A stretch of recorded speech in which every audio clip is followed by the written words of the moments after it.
Hi everyone! Welcome to my kitchen.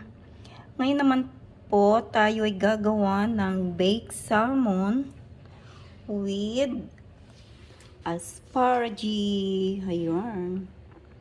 Sarap po nito pag naluto. Talagyan natin siya mamaya ng lemon and some spices.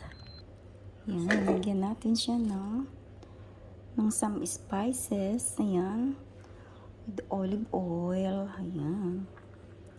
Then, bibake natin siya. Konting bake lang guys, kasi madali lang nun maluto ang isda. Ayan, maraming olive oil. Ang sarap. Ayan guys, ready to bake na.